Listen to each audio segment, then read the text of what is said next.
Good morning, good morning. Good morning. Øystein Bø, it's a pleasure to be here today with you. Thank you so much for taking the time to talk to me. It's a pleasure. And You're welcome. Could you please, Ambassador, introduce yourself and tell us a little bit more about you? Yes, my name is Øystein Bø. I'm the Norwegian ambassador and permanent representative to NATO's council, the North Atlantic Council. I have had a long, more than 30 years career in the Norwegian Foreign Service. I've also been Deputy Defense Minister, worked as the Chief of Staff for the Foreign Minister in Norway. And I also have way back a short career as an officer school, left after 2 years and decided I wanted to do law studies. So basically that's my background. And I was many years ago a severe stutter when I went to high school, or what we call the gymnasium, or the similar to the back. When I went to school, especially when I started at what we in Norway call the gymnasium, which is kind of the back in a way, I had and also a bit on high school. I had quite severe stutter, and I had a lot of blockages, especially when on the back on foreign languages, German, English, and so on, which is really problematic.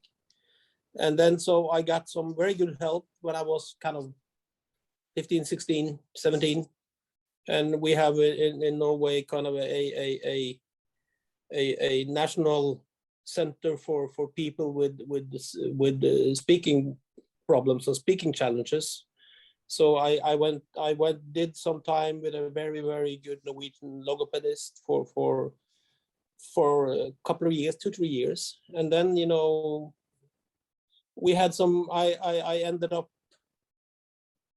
in a situation where I could deal with it, and I felt more comfortable. So after that, I did officer school, had no problems. And then, I've been doing, as you've noticed, a career also in the Foreign Service. I've been an associate lawyer before that.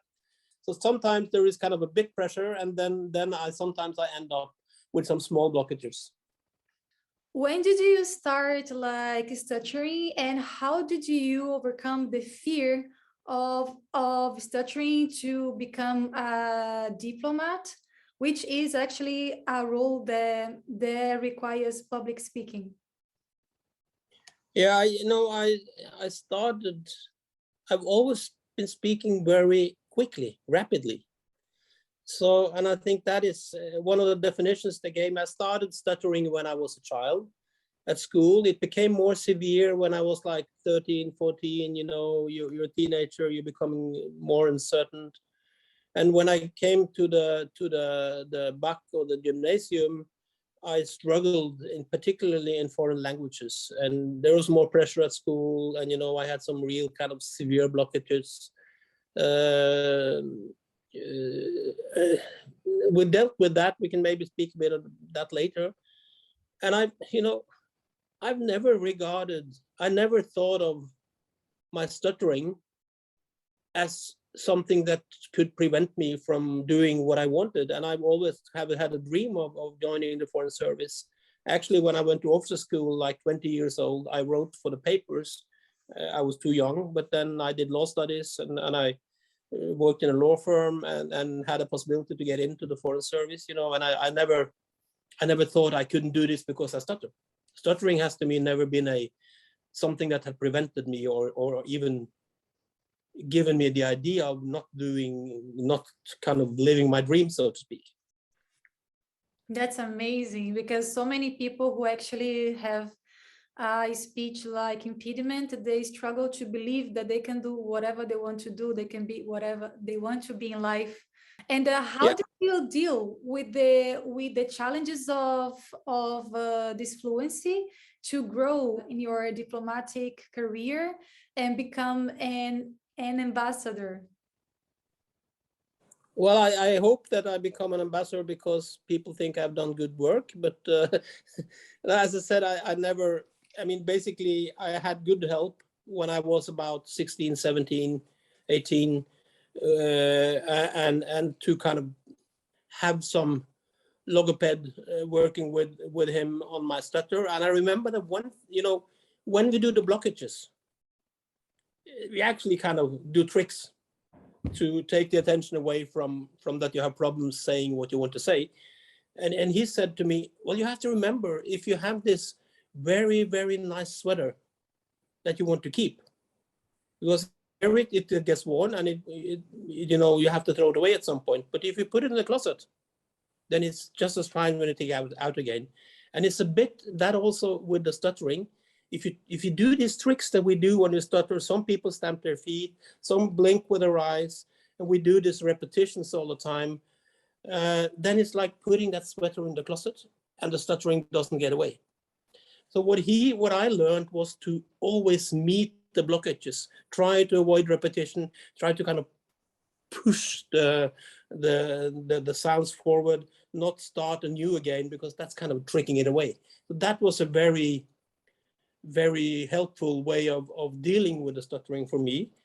And then I'm always been kind of a confident person that's been rather safe on my own value and like people. So as I said, I've never, I had a dream from when I was like 20 that working with the Foreign Service would be very interesting and would be something that I would like to try. But I never thought of stuttering as something that could prevent me from that.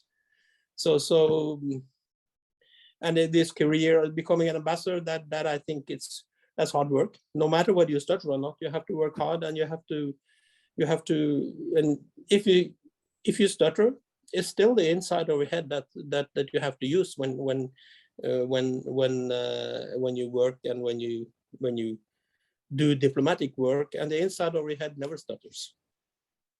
But in those kind of like situations, let's say now at NATO, where you have so many meetings and you have to talk, those few situations where you feel blocked, how does it make you feel? Like, how do you stay confident and not actually let that make you feel down because you like stuttered, because you had that block and because other people could see it? How do you stay confident? What is said on this British mug, keep calm and carry on. I have been lucky that I haven't had the kind of severe blockages. I have, you can hear that I stutter when for those who know about it. But what I do is, if I stutter, I deal with that, and then I move on, and probably I will not stutter much during the rest of my statement. So I'm actually not thinking that much about it. I think a bit about it exactly when it happens. Okay, now this was a small blockage, but I've never thought of how others think about me. What I think is how others think about me, what I deliver, the content and the substance, and not the form. If I stutter, people have to, that's me. So people just have to live with that, as long as what I say makes sense. Wow, that's so true. Yeah, no, that's a perfect, it's a perfect like way to deal with this situation, because we are sometimes so focused on what are people thinking of us, that we actually let that bring us down, or we let that like impact us in our, let's say, everyday life. So it would be amazing if we can all learn how to really worry about the content more than how we are talking, how we are like speaking. So thank you so much for this answer. And in your like experience, what do you believe are the key elements that we need to pursue and succeed in our career goals, and how can we shift the focus from stuttering to focus on our like skills and strengths? Well, it's easy to say for one who's kind of have been lucky and able to deal with most of the stuttering. And first, I think if you have a severe stutter, get professional help, get someone who tell you and can work with you and help you kind of come past the worst things. And then I think never think about your stuttering, never hesitate to do anything because you're afraid of stuttering. I mean, do what you would like to do, say what you would like to say, and if you stutter, you know, people have to live with that. So it's my, at least my approach is, I'm never thinking when I give a statement as to whether I would stutter or not. And I was, you know, I was for 4 years deputy defense minister. I gave a lot of speeches in public and from you know, and sometimes I stuttered also there, but I never thought of, you know, when I started, I had a speech or a manuscript that I was content with. So I knew that what I was going to say would work. And then if I stuttered a bit, you know, who cares? so I mean, my way has been, first, you know, I had help. I learned to meet the stuttering, avoiding the tricks that we do, you know, blinking or stamping your feet, or also the repetitions, meeting that. And I think that was that took time. That, you know, because you have to work with yourself, and you have to work with how to meet the blockages. But after that, that has become better and was not kind of a big deal for me. I never think when I take the floor or go to give a speech as to where I would stutter or not. That's kind of, if it happens, it happens. What would you advise professionals who stutter, and particularly those who are now trying to enter the job market, but also those who are already employed and maybe trying to get a better position or trying to grow in the field of expertise? Well, I mean, this is of course individual for everyone, but I would recommend them to focus on the job they would like to have, focus on the content, focus on their competence, what they can do, what their experience is, and make the ones who are hiring understand that this is actually a very competent professional.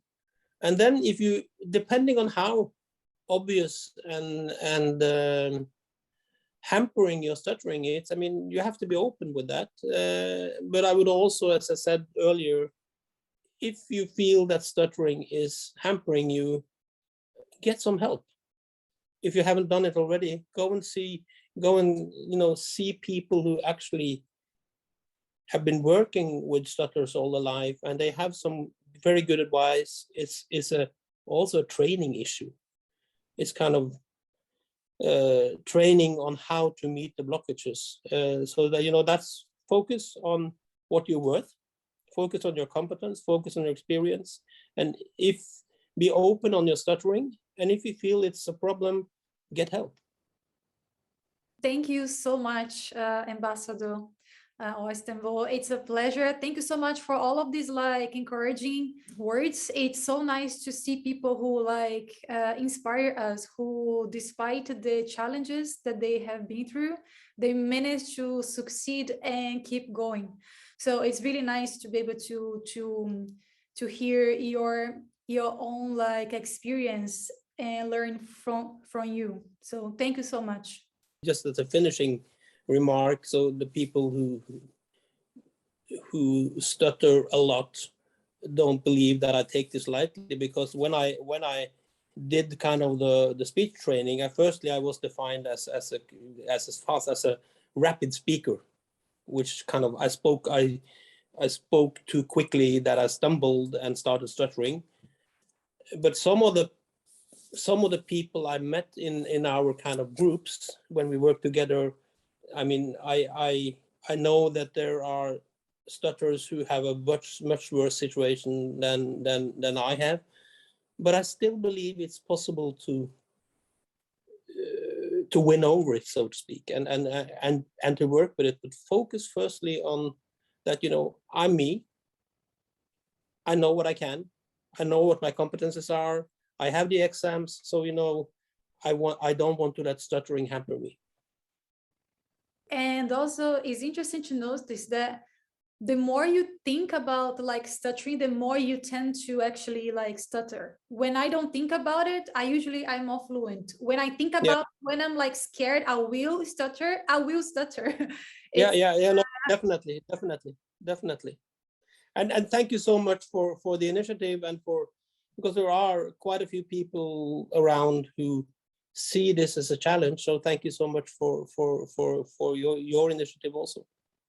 No, thank you. It's a pleasure to try to help also other people who go through similar situations. I think when you grow up with a speech like impediment, you know what it means. So it's always nice to try to also do something about that and try to help others. Thank you so much again, Ambassador. Thank you. It's an honor to have you here. And I hope to talk to you soon. Thank you so much. Thank you so much. Have a great day. Bye-bye. Thank you. Thank you. Bye-bye. Bye.